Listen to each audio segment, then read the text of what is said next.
हे there, इस video में देखेंगे selection rules for vibrational transitions. कहता है जब हमारे वाइब्रेशन लेवल में ट्रांजिशंस होती हैं तो उस टाइम पे क्या सिलेक्शन रूल है। सिलेक्शन रूल का मतलब यार देखो, क्या हर लेवल से ऊपर वाले लेवल पे जाना और ऊपर वाले लेवल से हर लेवल पे आना अलाउड है। ठीक है, तो ये चीज हमने देखनी, मतलब इसका मतलब ऐसे पूछने का हम ये भी मान सकते हैं कि क्या ऐसे से पी से डी से एफ में जाना, या उनसे वापस आना, या ऐसे से एफ में जाना। ठीक है, मतलब क्या हर एक लेवल अलाउड है, क्या हर एक जंप अलाउड है, क्या हर एक ट्रांजिशन अलाउड है या नहीं। उसका आंसर हमारा सिलेक्शन रूल्स देते हैं। तो यार देखो, एक ना सेट ऑफ रूल्स बनाए गए हैं। हमने सिलेक्शन रूल्स रोटेशनल में भी किए थे और वहां पे भी हमने वाइब्रेशन का जिक्र जरूर किया था, यहाँ पे रिपीट करने जा रहे हैं। कहते सिलेक्शन रूल्स एक ऐसे सेट ऑफ रूल्स हैं जो ये बताते हैं हमें कि वाइब्रेशनल ट्रांजिशन हो पाएंगी या नहीं होंगी। मतलब मान लो आपको वैल्यू दिए यहाँ से यहाँ तक जाना है, मान लो, ठीक है, तो कहता है वो आपको बता देगा कि क्या यहाँ से यहाँ जाया जा सकता है या नहीं जाया जा सकता। तो ये हमारा सिलेक्शन रूल होता है। The gross selection rule is that for the vibrational transitions to occur the vibration must involve a change in the dipole moment. ये बात हम पहले भी कर चुके हैं। कहते हैं कि एक डायपोल मोमेंट में फर्क आना चाहिए, तभी हम कहेंगे कि वाइब्रेशनल स्पेक्ट्रा बनेगा, वाइब्रेशनल ट्रांजिशन होंगी। Thus vibrational spectra will be observed only in the heteronuclear, underline this, heteronuclear diatomic molecules। कहता है ये सिर्फ किसमें होगा, हेट्रोन्यूक्लियर डायटोमिक मॉलिक्यूल्स में होगा। मतलब ऐसे मॉलिक्यूल जिनमें दो एटम्स हो, हेट्रोन्यूक्लियर मतलब जिनका न्यूक्लियस अलग अलग हो, मतलब HCl वगैरह हो गए। ठीक है, since homonuclear diatomic molecule have no dipole moment. कहते क्योंकि हम ये जानते हैं, हम ये पढ़ चुके हैं, इसे पहले वीडियो में देखा था कि कोई डायपोल मोमेंट नहीं होता होमोन्यूक्लियर वालों का। ठीक है, हेट्रोन्यूक्लियर का होता है, तभी उनका जब अगर उनमें डायपोल मोमेंट होगा तभी तो वो चेंज होगा। जैसे मान लो मेरे पास आज भी पैसे नहीं थे, कल भी पैसे नहीं थे, परसों भी पैसे नहीं थे, तो मेरे पास चेंज इन पैसे 0। लेकिन अगर मैं बात करूं कि आज मेरे पास 10 थे, कल मेरे पास 20 हो सकते हैं, फिर परसों मेरे पास वापस से शायद 10 हो जाए, तो मेरे पास चेंज दिख रहा है ना, चेंज आ रहा है। पर जिनके पास कभी डायटोमिक होमोन्यूक्लियर डायटोमिक उनके पास डायपोल मोमेंट होती ही नहीं, तो चेंज क्या होगी। अब यहाँ पे specific selection rule for simple harmonic oscillator. कहता है अगर हम सिंपल हार्मोनिक ऑसिलेटर लें तो उसमें हमारे पास डेल्टा वी की वैल्यू +-1 आना चाहिए। मतलब change in the vibrational transition level, मतलब लेवल्स में जो चेंज है वो किसके बराबर होना चाहिए, +-1। That is during a vibrational transition vibrational quantum number can change by 1। That is delta v equals to +1 absorption के लिए, -1 एमिशन के लिए। तो देखो जरा इसको ध्यान से समझो। मान लो ये आपका 0 लेवल है, v इक्वल्स टू 0 वाला, ये v इक्वल्स टू 1। तो कहता 0 से 1 जाएगा तो डेल्टा v क्या आ जाएगा, 1 - 0 1 है ना, तो +1। तो कहता है ये कब होगा, जब बाहर से कोई लाइट आई और आपने क्या कर ली, उसे एब्जॉर्ब कर ली, तो एब्जॉर्प्शन स्पेक्ट्रा बनेगा। दूसरा केस, अगर आपका 1 लेवल से आप वापस नीचे आते हो तो डेल्टा वी क्या आएगा, फाइनल माइनस इनिशियल, वो आ गया -1। तो कहता है इस टाइम पे क्या होगा, आप लाइट बाहर को एमिट करोगे, तो ये एमिट करोगे तो कौन सा स्पेक्ट्रम बनेगा, एमिशन स्पेक्ट्रा। ठीक है, तो with this you are done with the selection rules for vibrational transitions. Now let us head towards the topic vibrational spectrum of diatomic vibrator। कहता अगर एक डायटोमिक वाइब्रेटर है, वाइब्रेटर कौन है, ऑसिलेटर जो है आपके पास, कहता उसका स्पेक्ट्रम कैसा आएगा।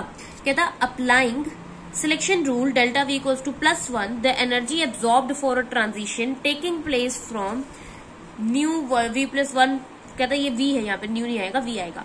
v से v+1 vibration level is given by. कहता देखो अगर आप v लेवल से v+1 लेवल में जा रहे हो तो आपके पास में कितनी एनर्जी का क्या सीन आएगा, चलो उसको देखें। तो कहता आप जा रहे हो v से v+1 लेवल में, तो आपका न्यू बार भी किसके लिए सजेस्टेड है, v से v+1 के लिए।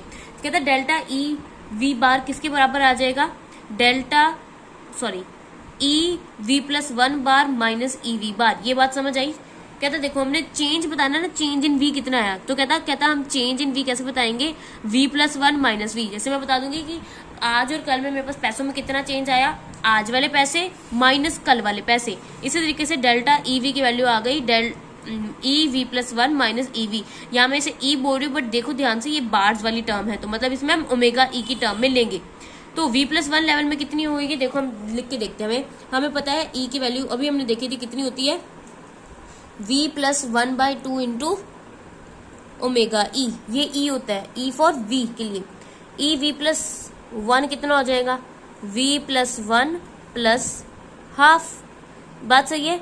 डेल्टा ई किसके बराबर बताया, E V plus one, sorry यहाँ पे आप बार जरूर लगा देना, कभी पास निकल जाता दिमाग से। ओके, तो लेकिन पेपर में जरूर लिख के आना। ये ओमेगा ई है, तो यहाँ पे किसके बराबर आ जाएगा, ई ऑफ वी के। ई वी प्लस वन कितना है, v plus one plus half. इसमें सब्ट्रैक्ट करोगे आप किसकी वैल्यू, वी प्लस हाफ को, क्या आ गया, v plus one plus half minus v minus half, किसके बराबर आ गई आपकी, 1 ओमेगा ई के बराबर। बाहर ओमेगा ई है, ठीक है, चेंज करने पे भी ओमेगा ई थोड़ा बदल जाएगा। क्या हो रहा है, 5 एप्पल माइनस 4 एप्पल, 1 एप्पल, तो इसलिए यहाँ पे आ गया आपके पास ओमेगा ई पर सेंटीमीटर। तो कहता है आपका वाइब्रेशन स्पेक्ट्रम में कितना चेंज इन एनर्जी आएगा, कहता है 1 ओमेगा ई का चेंज आएगा जब आप नीचे से ऊपर जाएंगे। A simple result can be derived from the equation that is all the vibrational levels are equally spaced, कहता है इसी कारण इक्वली स्पेसिंग है। Therefore the transition between any two neighbouring energy level will appear at the same wave number. Thus, the vibrational spectra of a molecule will contain only one absorption line appearing at the wave number equal to the equilibrium vibrational frequency of a diatomic molecule। कहता कुल मिलाकर सीधी एक ही absorption की line आएगी, क्योंकि वो एक absorb करके ओमेगा ई पर हो जाता है, तो एक एब्जॉर्प्शन की लाइन वहां पे अपेयर होगी। Further, at the room temperature, most of the molecule are present in the ground vibrational level, whereas the population in the higher are comparatively negligible। कहता जब आप बात करो ना, ये ग्राउंड लेवल से हम बात करें ऊपर जाता है, कहता है लेकिन जब हम रूम टेम्परेचर की बात करते हैं तो लगभग सभी ग्राउंड लेवल में ही पड़े होते हैं, हायर लेवल में होने के उनके चांसेस कम होते हैं। So the most intense transition is that which takes place from v equals to 0 से v इक्वल्स टू 1। कहता है देखो यार सिंपल सी बात, सारे बच्चे कॉलोनी में नीचे खेल रहे हैं, ऊपर है उनके पास 1 फ्लोर 2 फ्लोर 3 फ्लोर 4 फ्लोर, मान लो सारे ज्वाइंट फैमिली में रहते हैं, तो सब बच्चे क्या करेंगे, सीधे ग्राउंड में या तो ग्राउंड में होंगे, या ये जो फर्स्ट फ्लोर मैं अमेरिकन के अकॉर्डिंग कह रही हूँ, हमारे ब्रिटिशर्स के अकॉर्डिंग तो 0 फ्लोर ही हो जाएगा ना। जैसे आपका बस ये ग्राउंड है और ये घर का सबसे गेट खुलते वाला फ्लोर, तो कहते हैं इस फ्लोर में आपके मैक्सिमम बच्चे मिलेंगे। अगर सारे बच्चे बाहर खेले तो अंदर बाहर यही करेंगे, है ना, यही चीज है। मतलब v इक्वल्स टू 0 से v इक्वल्स टू 1 के बीचों बीच होंगे, कब, रूम टेम्परेचर पे, जब बाहर से कुछ एक्स्ट्रा एक्साइटेशन नहीं कराई जा रही। The vibrational frequency corresponding to this excitation, कहता है v 0 से 1 तक जाने के लिए जो एक्साइटेशन के लिए एनर्जी चाहिए, जो फ्रीक्वेंसी चाहिए, उस फ्रीक्वेंसी को हम कहते हैं फंडामेंटल फ्रीक्वेंसी।